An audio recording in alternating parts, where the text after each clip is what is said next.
I just found out my boyfriend of 7 years never actually planned on marrying me because I'm an immigrant, and now I can't believe I wasted all this time on someone who saw me as nothing more than a visa scam. I, 29F, moved to the US 7 years ago as a grad school student from Indonesia. I met my boyfriend, 30M, a few months after I moved, and we've been together ever since. My boyfriend is a US citizen. After I graduated, we had a serious discussion about where our relationship was headed. I made it very clear that I wanted to eventually get married and have children. My boyfriend echoed the sentiments. I remember asking him if he saw that happening with me because I didn't want to be in a relationship with no future. He told me he loved me, and that we were definitely headed in that direction. As of last week, we've been dating for 7 years. We've occasionally talked about marriage, but we were both busy with our respective careers, so the timing didn't seem quite right. However, recently my company announced that there's a chance that my department's work will be outsourced. I'm on an H-1B visa, temporary worker, so this means that I need to start looking for a job as soon as possible if I want to continue staying in the US. Last week during our anniversary I brought this up. I asked him if he thought it was the right time to think about getting married, as that will also help with sorting out my visa issues. He looked like he was about to vomit. After much prodding, he confessed that he wasn't planning on us getting married before I was able to get a green card, permanent resident, in the US. I was incredibly confused because he'd never mentioned this before. His reason was that he didn't want to be used as a visa mule, his words, not mine, by me, and that he wanted to make sure that I married him because I loved him and not because it was a ticket to getting to stay in the US, which can only happen when I get a green card. It took me a while to process what he said, and I asked him if he'd be okay to move to Indonesia with me, which he wasn't. As you can imagine, I didn't react well and ended up leaving because I couldn't deal with what just happened. I am still in disbelief. I started dating him because he was the kindest, most thoughtful and generous man I'd met. I now feel like I wasted 7 years. While the visa issues are certainly a problem, I did not date him with the intention of making him my safety net. I cannot believe that even after nearly a decade together, he doesn't know what kind of person I am. I feel like this relationship is possibly over and it hurts. It hurts so much. Update, 10 days later. A few days back I made a post about how my boyfriend of 7 years didn't want to marry me because I was an immigrant on an H-1B, and he didn't want to be a visa mule. I got a lot of wonderful comments and DMs, a few trolls too, but that's expected from Reddit, haha. Because the thread got locked and the post was subsequently removed, because I have a low karma account, I was unable to respond to anyone. I'm posting this update to do that, plus add in some more things that have transpired since. First I want to address some of the stuff in the comments. I've been on an H-1B visa for a bit more than 2 years now. I was on STEM OPT for about 3 years after grad school. I had terrible luck with the H-1B lottery and I got one in the last round I was eligible to apply in. Secondly, getting PR in the US is not easy. I know people who've been here for 15 plus years who are still waiting for their PR. And for those of you who DM me calling me a gold digger, you guys made me LOL. I am aware of the legalities around sponsoring a spouse for a PR, including the financial aspect.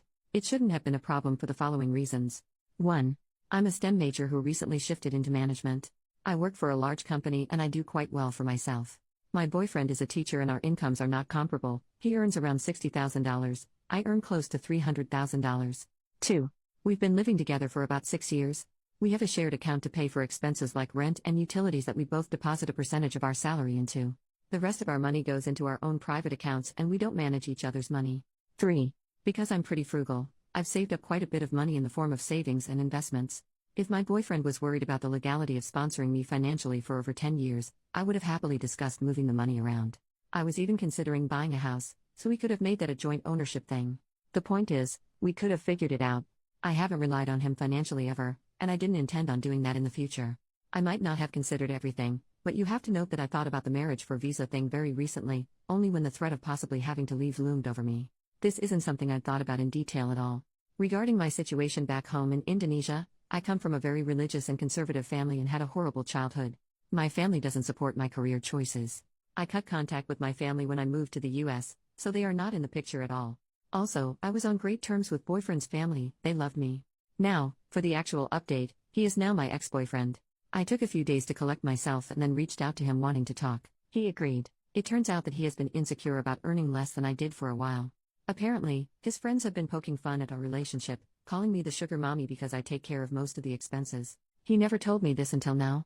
He apparently didn't feel like an equal because our pay differs so much and started feeling that I was only with him as a quick way to get a PR here. I was speechless. I couldn't believe that his friends gaslighted him into doubting our relationship. I reminded him how he had supported me when I was in grad school, like getting me groceries when I had little money to spare, allowing me to stay with him rent-free in my last year of grad school to help me minimize expenses so I didn't have to take out a loan, letting me use his car when I was attending interviews. I told him that he did them because he loved me, and me taking on the majority of household expenses, since I started working, is my way of paying him back for all the things he did for me back then. He said that he gets what I'm saying, but also that he didn't expect me to start earning more than him straight off the bat. I asked if there was any chance he'd consider going to couples therapy, like some of you had suggested, and he declined because he didn't think he was being unreasonable. He said that he wanted to be the provider in a relationship and that he didn't feel like one in ours, so there's no going back from this unless I quit my job and found another that paid substantially less, which isn't going to happen. Well, long story short, we broke up. His family is in disbelief, they were hoping that he would propose soon. I've moved into an Airbnb for now. A little bit of good news to end this update with. My company offered me a similar role in a different department. However, this is based out of France, and there's a small decrease in pay. I've always dreamed about living in Europe and I've accepted this offer. I've signed the relocation agreement, and I'll move there in the next 8 to 12 weeks.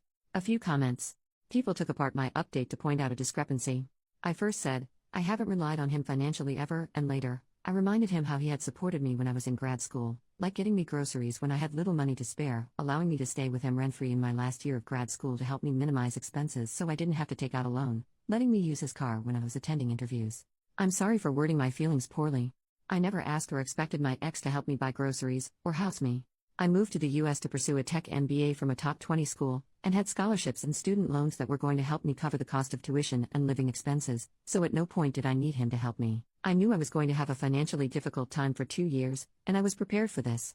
My ex, however, did not like that I was eating cold sandwiches and instant ramen most of the time and would bring me some groceries, vegetables, frozen food, and the like, because he wanted to make sure I was eating well. He was also the one who proposed the idea of me moving in with him, because he wanted us to live together, and also thought it would lower my stress levels. He was an extremely kind, considerate, and generous man, and it was one of the reasons I fell in love with him.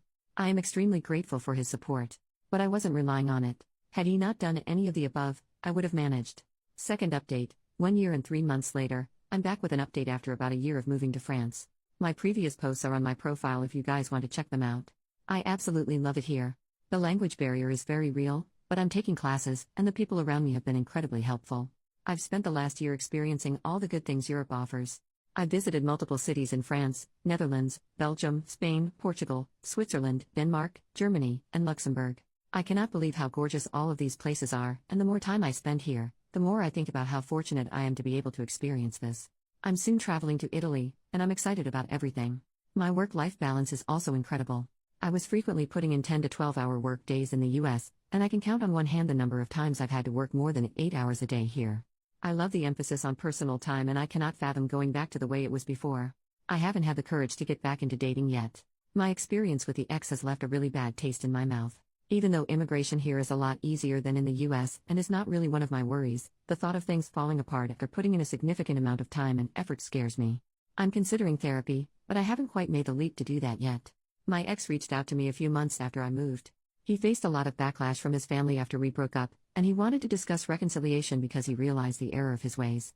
I told him exactly how he made me feel, and that I could no longer trust him. I had decided to move on, and advised him to do the same.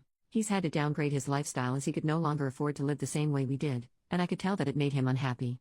Not going to lie, I did feel a pang of guilt and sadness after our conversation. But it is what it is. I got a bunch of DMs asking me about what I do. I have an undergrad in comp science, and after a year of working, I decided to pursue an MBA. I was fortunate enough to get into one of the top 20B schools with a scholarship that reduced my tuition by about 30%. I got into tech consulting initially and then switched to product management after a couple of years. Final update, 1 year and 7 months later. Hi everyone. It's been 3 years since my original post. I now live in the Netherlands.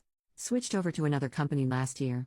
It's cold and wet most of the year, but this summer was glorious, and at times, hot enough to remind me of home. I went through therapy, for a few months. I must admit that I was not fully committed to it. But talking and venting helps a lot. That, and distance, and time, has definitely helped me heal. It's a bit hard making friends in Netherlands. Most people seem to want to stick to their existing social circles. I have made a few friends through the expat community, but these friendships need more time and effort to become something worthwhile. I'm trying to date now. Signed up on a bunch of apps. Haven't really had a lot of success so far, but I'll keep putting myself out there. I still miss my ex sometimes, especially on days when I'm unwell. Because it reminds me of how he used to take care of me and make me congee. I miss being cared for. And no, I haven't reached out. That chapter is truly done. But I got a cat. She's a very loud girl. Here's a photo of her. Life is kinda good, I guess. I need more friends. Signing off.